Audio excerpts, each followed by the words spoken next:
Alright, so you're trying to figure out if you should buy an expensive Medicare Part D plan because you want better coverage. You want the best medical insurance plan for you, especially when it comes to your medications.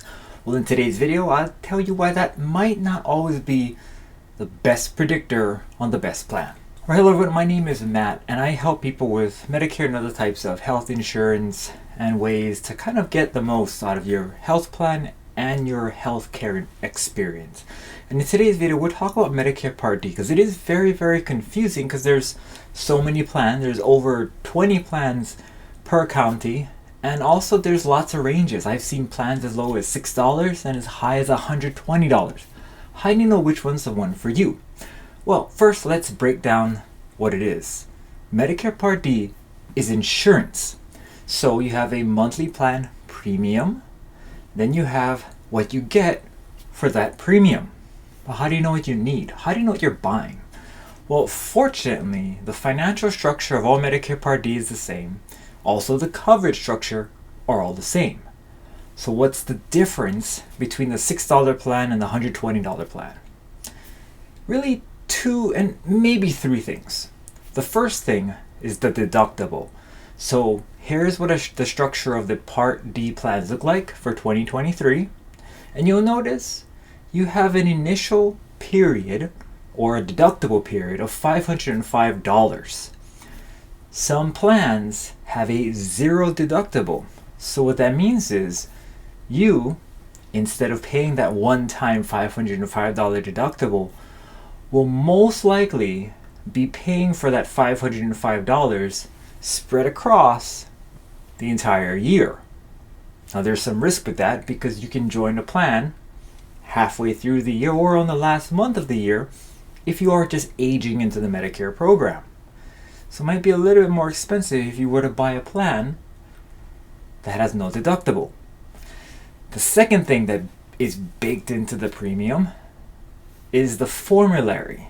So here's what Medicare says as far as what you or Medicare Part D plans are covering. The formulary includes at least 2 drugs in the most commonly prescribed categories and classes. This means that all Medicare drug plans generally must cover at least 2 drugs per drug category, but plans can choose which drugs covered by Part D they will offer. So that's the second part that you're paying for. Potentially some plans can include only the cheaper versions of the same class and category.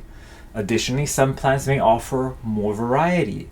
So instead of just 2, maybe they have 3 or 4 or 5 or all based on the formulary. But how do you know which one's for you? We'll get into that a little bit later. But the third thing, and it's something I just recently kind of stumbled upon, is the pharmacy. Now, where I lived in Hawaii, most of the major pharmacies accept all the major Part D plans. But with a lot of consolidation happening recently, some plans actually don't have coverage at major pharmacies. So that's another thing that you have to figure out when you're, of course, buying a plan. And a more expensive plan might include all the pharmacies, which if you live in a rural area, you might actually need to have a pharmacy that's relatively close by. So those are the 3 main things that Medicare Part D's premium buys for you. Now I really don't like just educational videos. Let's go into my platform and see exactly how you can save money or how you can at least determine which plan will be better for you based on one medication. And this one medication we're going to talk about is the medication that costs Medicare the most money, otherwise known as Eliquis. I did a video talking about the top 10 brand name or medications that cost Medicare the most money. Now let's go in my platform and see, based on the zip code of 76548, which plans will save you the most money based on that one medication. Alright, so here we are in my platform Medicare app. Basically what this does is it allows you to plug in your medication, which we've got here, Eliquis. Also the pharmacy. So I picked the major pharmacies of Walgreens, CVS, and Walmart. And I filtered for all the plans that are available in Bell County. Default, it's going to default to the plan premium low to high. And on the left hand side here, it filters for the pharmacy. So what we need to do is we need to go to sort total estimated cost. This will bring us the cheapest plan based on the one medication that we have. And as you see here, Walgreens, CVS, Walmart. And if you noticed, the number one plan changes.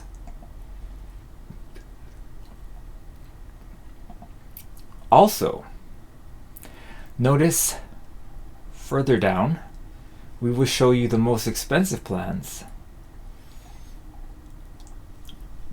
based on cost.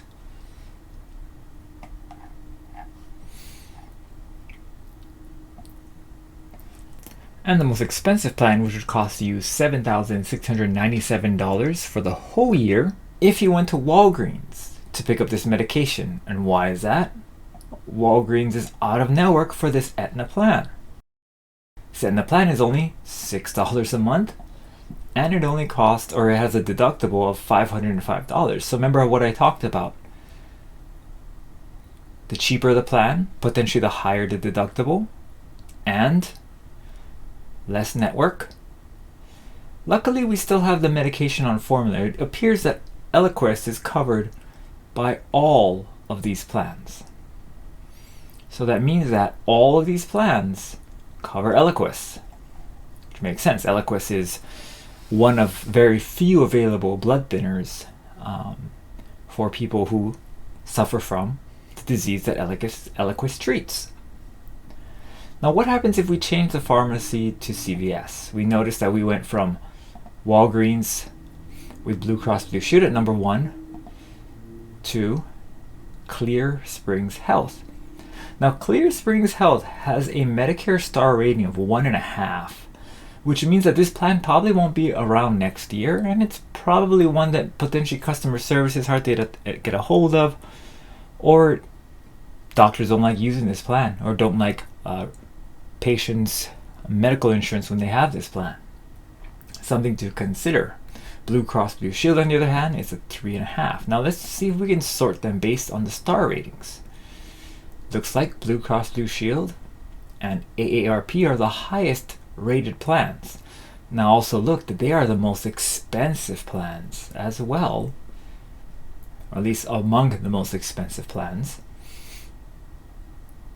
Okay, so that's how you can interpret or use this platform to figure out which medication is going to be the cheapest. Now, if you need to edit or put in your own filters, you can go ahead down here into Preferences. And for Part D, you will simply only need to edit your prescriptions and the pharmacies. And we'll do that really quickly so you can see. So under the prescriptions, you have a search bar, and you simply start typing in the medication that you want. So let's say it's losartan. You'd click on losartan, pick the tablet size, and then of course the amount and the frequency. You take it, and then you hit add. And there you go. It is added. Okay, so now with losartan added, we can go to pharmacy. Simply right here on this same page to edit the pharmacy. Now in the pharmacy, you would type in the pharmacy name that you are looking for. So let's say if you didn't want Walmart, you could take Walmart off. And let's say you wanted to add HEB or Sam's Pharmacy. Add that. Now you can only compare up to 3 pharmacies currently on this platform, but let's see if you added Sam's Pharmacy. But you know what? Because we already had the Walmart here, I'm going to put it back so we don't confuse or change too much of the variance of our analysis. You can continue, and it'll take us back to the plans. Now, we don't want Medicare Advantage and prescription drug plans. We want just the prescription standalone, unless you were looking for the Medicare Advantage, but in that case, this video would not be for you. So let's say we want to compare this plan and this plan and find out why at Walgreens one is better than the other. Let's do this one as well, because this one will save us the most. So we've got 618 over here, 678, At CVS, we have $7.18, and at Walmart, we have $16.79. So let's compare those three. So I click three of them, right? We have 1, 2, 3. And if we click on the compare now, it'll take us to a comparison sheet where we can see exactly which one will save us the most money and the co-pays and co-insurances that we will have to pay for. Remember how I showed you that short chart that showed us the deductible, the prescription initial coverage limit, and then the donut hole, and then the catastrophic phase? Well, this is just a brief side by side of all of them. So all these plans, you'll have to pay the $505 deductible. All of them. All of them have the same initial coverage limit, which is standard for any plan that you pick, regardless if they have a deductible or not. Now the cost sharings, of course, are different. You can see it is kind of light, but tier 1 generics at a preferred pharmacy is $0 for Cigna and Blue Cross Blue Shield, but for Clear Spring Health, it's $1. But tier 2 generics are 10, 5, and 4. Tier 3 brand is 40, 42, 42. And check this out, tier 4 non-preferred drug, 50%, 45%, and then a merely 29% with this plan, the Blue Cross Blue Shield. So if you look at the cost sharing, you would think, this plan probably has the best cost sharing. But we can go a little bit deeper to plan details. Now in the plan details, it tells us exactly how the costs are going to come out for us based on the medications that we inputted. So remember, if you didn't input any medication, you would not be able to do this. So we go to prescriptions. Losartan is a tier 1 preferred generic on this plan. The retail cost is $17.17. The cost before the gap, $15. During the gap is $4.29, and after gap is $4.15. Now Eliquis costs $590. Before the coverage gap, it's $4.47. During, it's $1.47, and after is $29. Now you might be wondering, well, those numbers are really weird. Well, that's because we're at Walmart. Walmart is a standard in-network pharmacy. It's not preferred. So if we go to preferred, the rates get much better. Let's take a look. Bingo. So now we see at Walgreens, which is a preferred pharmacy, you're paying $8 retail for the same medication, same everything. Before the gap, so meaning before you actually paid the deductible, because this plan has a 0 deductible for tier 1 and 2, you're not paying anything. After you've met the deductible for Eliquis, though, you're paying $42. During the coverage gap, you pay $143, and after the gap, you pay $28.69. Now here's the best part about this estimation tool.